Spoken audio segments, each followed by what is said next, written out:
Eu dei, pessoal. Tentar ficar nos lugares referenciados para frente que cristãos são.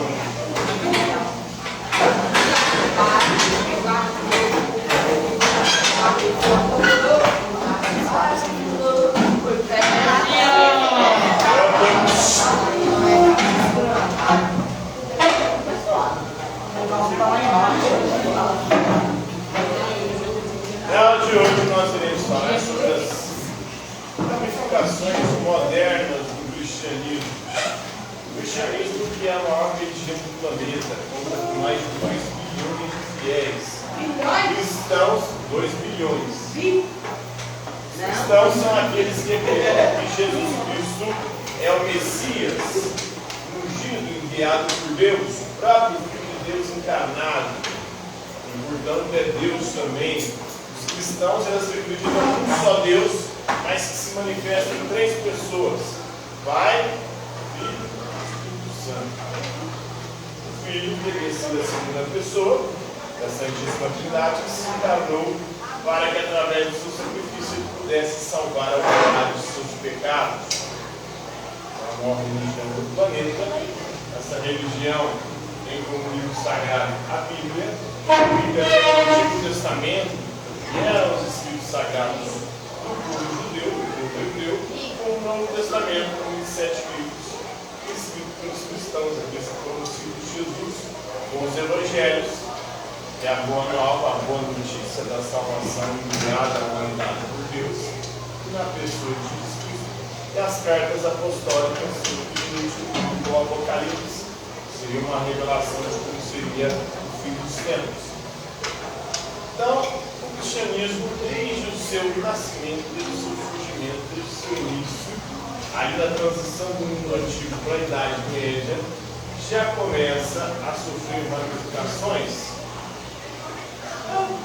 Começam a surgir diversas heresias, que são assim consideradas a igreja predominante, que é a igreja católica.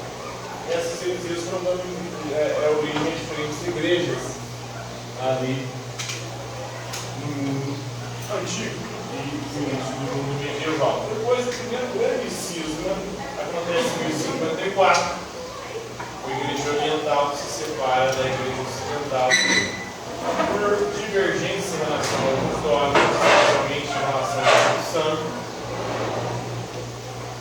e divergências também políticas do Império Bizantino, da igreja oriental com a igreja ocidental católica romana.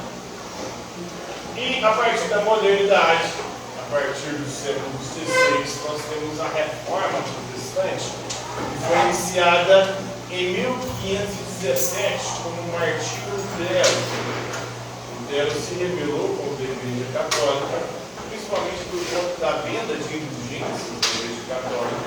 Você sabe o que é venda de indulgências? A Igreja Católica do século.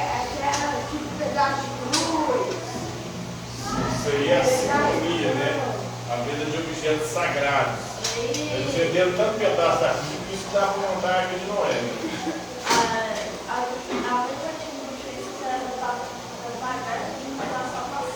Isso, exatamente. A venda de indulgências é para você comprar, vamos dizer assim, o perdão dos seus pecados, para você ganhar a salvação.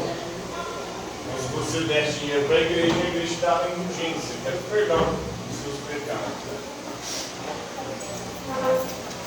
Então começa com Martinho Lutero, em 1517, ele vai divergir. Para Martinho Lutero, é a fé que salva, e não as boas obras, como enfatizado a Igreja Católica.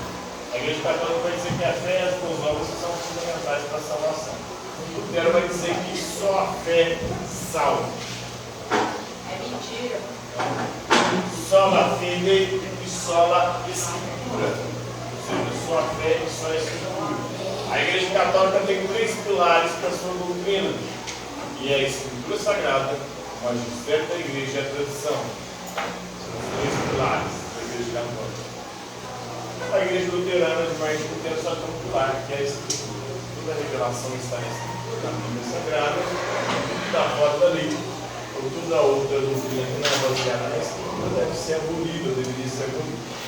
A igreja luterana foi fundada pelo reformador Martin Lutero em 1517. A partir da década de 1520 ela começa a se espalhar na Alemanha. Ele prega as 95 teses contra a igreja católica na igreja de Wittenberg, na Alemanha, e ali começa o movimento reformador que depois vai se espalhar por toda a Europa. Aí nós temos em 1534 a reforma protestante na Inglaterra, com Henrique VIII se separando da igreja. Ele queria se casar novamente, queria se separar da esposa que ele tinha, e para a igreja católica o casamento ele é santo e indissolúvel. Ou seja, se você casou uma vez na igreja, você nunca mais pode divorciar. Mas o rei queria o divórcio.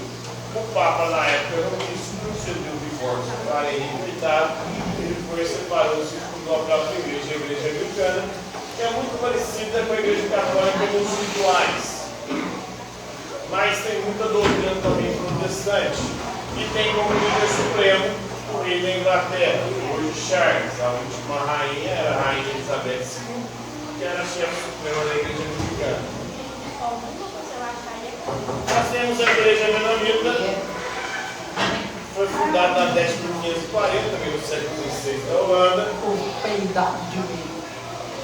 O pregador holandês Menno Simons, que era um católico, ele se fundou os anabatistas, que era um grupo radical da reforma. Os anabatistas eram principalmente radicais. Em 1536 ele estava na reforma da igreja, porque a igreja vivia uma corrupção generalizada. Ele acreditava no pacifismo, pregava paz, e no batismo somente na idade adulta. Lembrando que a igreja católica e outras igrejas também reformadas batizam crianças, mas alguns grupos da reforma só admitem o batizado de pessoas adultas. São pessoas que têm condições e consciência de entender a doutrina para que assim possa professar a crença, a fé em Jesus Cristo. No século XVI, na Escócia, surgiu o presbiterianismo, que é uma ramificação do calvinismo, de João Calvino. Calvino também foi um reformador que, assim como Lutero, defendeu ideias que até hoje são muito importantes para o movimento protestante. A principal ideia de Calvino, que iniciou o presbiterianismo, é a predestinação. Ou seja, quando nós nascemos, nós já estamos predestinados a ir para o céu ou a ir para o quê? Porque se Deus é onisciente, Deus sabe de tudo. Se Deus sabe de tudo, Deus sabe o que a gente vai fazer antes da gente fazer. Então, antes da gente nascer, Deus já sabe que a gente vai nascer, já sabe se a gente vai para o inferno ou para o céu. Ele já sabe o que nós vamos fazer ao longo da nossa vida. Então, nós já estamos de alguma forma predestinados para o calvinismo. Os batistas surgiram no século XVII na Holanda e na Inglaterra. Os primeiros batistas eram protestantes ingleses, que também defendiam o batizado só de adultos. Atualmente, a igreja batista é muito forte nos Estados Unidos e na comunidade negra norte-americana. Então, a igreja hoje foi frequentada em grande parte nos Estados Unidos por negros. Nós temos os Quakers, de 1650 da Grã-Bretanha, o movimento Quakers, ele começou no século XVII, liderado por George Fox. É um movimento também hoje muito forte nos Estados Unidos, o Quakers. E nós temos o movimento Amish no final do século XVII, surgiu na Suíça. É um movimento bem radical, eles são contra toda a tecnologia, eles não andam de transportes motorizados. E eles vivem meio que apartados da sociedade, não tem muita relação com o Estado, eles fazem as próprias escolas, as próprias comunidades ali, eles só vivem entre eles mesmos. Não tem comércio entre eles são bem radicais, os Amish. São membros de um estrito grupo protestante que se originou na Suíça sob liderança de um ministro menonita, Jacob Emma, mas agora a maioria deles vive nos Estados Unidos da América em comunidades apartadas, ou seja, separados, não aceitam nada do Estado, nem o capitalismo também, nem a evolução tecnológica. Não sei. Vou minha caneta ali. Então vou ver lá no... Vou devolver minha caneta. Foi no 80. Olha, Alguns grupos no Brasil também eram mais radicais, agora estão mais liberais. A congregação cristã, por exemplo, do Brasil, você não podia ter televisão em casa, você não podia ter nada de moderno. As mulheres não podiam cortar o cabelo, tinham que usar só saia longa, não podiam usar calça.